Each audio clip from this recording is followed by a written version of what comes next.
നാളെ പെരുന്നാളായതുകൊണ്ട് ഇന്നത്തെ അറഫ് അങ്ങോട്ട് അടിപൊളിയാക്കാന്ന് വിചാരിച്ചു. നമ്മുടെ യൂണിവേഴ്സിറ്റിയിൽ പഠിക്കുന്ന തായ്ലൻഡുകാരുടെ കൂടെയാണ് ഇന്നത്തെ നോമ്പുറ. ഇവരെല്ലാ പുല്ലും പുൽച്ചാടും തിന്നുന്ന ആളുകളാണെങ്കിലും ഇവിടെ നമുക്ക് ഹലാൽ ഫുഡ് മാത്രമാണ് പ്രൊവൈഡ് ചെയ്യുന്നത്. എംബസി എന്നൊക്കെ പറഞ്ഞ തായ്ലൻഡിന്റെ എംബസിയാണ്. ഇത് കണ്ടില്ലേ? പുറത്ത് പഠിക്കുന്ന അവരുടെ സ്റ്റുഡൻസിന് അവരിതുപോലെ വീടുകൾ പ്രൊവൈഡ് ചെയ്യാറുണ്ട്. സോ അങ്ങനത്തെ ഒരു വീട്ടിലാണ് ഇപ്പോൾ നമ്മൾ നോമ്പ് തുറക്കാൻ പോകുന്നത്. ഈ കാണുന്നതാണ് റൈസ് കുക്കർ.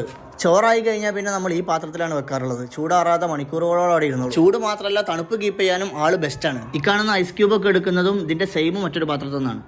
ഇനി ഫുഡ് ഇന്ന് വല്ലാതെ അവർ വെറുപ്പിച്ചിട്ടില്ല. സാധാരണയിൽ എല്ലാ ചപ്പും ചവറും ഉണ്ടാവാറുണ്ട്, പക്ഷേ ഇന്ന് ഒരല്പം മയത്തിലാണ്. ഏതായാലും നമുക്ക് ഓരോന്ന് വിശദമായിട്ടൊന്ന് കണ്ടുനോക്കാം. ചില്ലി ഫ്ലേക്സ് ഒക്കെ ഇട്ടിട്ടുള്ള ഈ ഒരു ഫ്രൈഡ് ചിക്കൻ അടിപൊളിയാണ്, നല്ല ടേസ്റ്റാണ്. പിന്നെ ഒരുപാട് വെജിറ്റബിൾസ് മിക്സ് ചെയ്തിട്ടുള്ള ഈ ഒരു ഓംലെറ്റും. അവരെ ഭാഷയെ പറഞ്ഞ ഒറൈമ. ഈ ഉണ്ടാക്കിക്കൊണ്ടിരിക്കുന്നതാണ് അവരെ ഏറ്റവും പ്രിയപ്പെട്ട, നമുക്ക് തൊള്ളയെ കടുപ്പിക്കാൻ പറ്റാത്ത സാധനം. ഇതാണ് അത്ര അതിന്റെ പേര്. എനിക്ക് കിട്ടാത്തതുകൊണ്ട് ഞാൻ അവനെ കൊണ്ട് തന്നെ പറയിപ്പിച്ചു. അവരുപയോഗിക്കുന്ന സ്പൈസസ്, അതിന്റെ എരിവ്, അതൊക്കെ കൂടെ കഴിഞ്ഞാൽ നാളത്തെ പെരുന്നാൾ ടോയ്ലറ്റിൽ ലോക്കാവും. അനുഭവം പലവട്ടം ഗുരു. ചിക്കനും ഫിഷൊക്കെ വെച്ച് ഉണ്ടാക്കുന്ന ഏതൊക്കെയോ ഫ്രോസൺ ഐറ്റംസ് ആണ് വെട്ടിക്കൂട്ടിയിട്ടിരിക്കുന്നത്. നമുക്ക് നമ്മൾ തിന്ന സാധനങ്ങളിലേക്ക് ഒന്ന് പോയി നോക്കാം. എത്ര എരിവുണ്ടെങ്കിലും അതൊക്കെ മറക്കാൻ പറ്റുന്ന അടിപൊളി താഴ്ത്തി അവരുണ്ടാക്കിയിട്ടുണ്ട്. പക്ഷെ കുടിച്ചു കഴിഞ്ഞപ്പോൾ മലേഷ്യയുടെ തേത്താരിക്കിന്റെ ഫീലിംഗ് ആണ് എനിക്ക് കിട്ടിയത്. ഇവരിതിപ്പോഴും കുഴച്ചുകൊണ്ടിരിക്കുക. നമ്മൾ പൊറാട്ടക്ക് മൈദ കുഴക്കും പോലെ ഇവരിങ്ങനെ കുഴച്ചിട്ടും മതിയാവുന്നില്ല. നോക്കിയിരുന്നാൽ തന്നെ കണ്ണിന്ന് വെള്ളം വരുത്തുന്ന ഇജാതി ഐറ്റംസ്. നമ്മളെ മുട്ടയിലേക്കുള്ള സാധനങ്ങളൊക്കെ സെറ്റ് ചെയ്തിട്ടുണ്ട്. വെട്ടിയിട്ട പച്ചക്കറികളിലേക്ക് ഇപ്പോൾ ഒരു മുട്ട വെച്ചിട്ടുള്ള പരിപാടി ഉണ്ട്. അതാണ് ഹൈലൈറ്റ്. പക്ഷേ സോയാ സോസ്, നമ്മൾ ഉപ്പിടുന്നത് പോലെ സോയാ സോസ് ഇല്ലാതെ ഒരു പരിപാടി നാട്ടിലേക്കില്ല. ഇതാണ് അബ്ദുറഹീം, തായ് സ്റ്റുഡന്റ് യൂണിയന്റെ പ്രസിഡന്റ് കൂടിയാണ്. ആശാനാണ് എല്ലാം കട്ടക്ക് നിന്ന് നേതൃത്വം കൊടുക്കുന്നത്.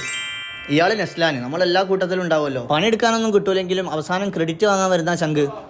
അതാണ് ഇവൻ. ഇതാണ് ഞാനാ പറഞ്ഞ ഹൈലൈറ്റ് സാധനം.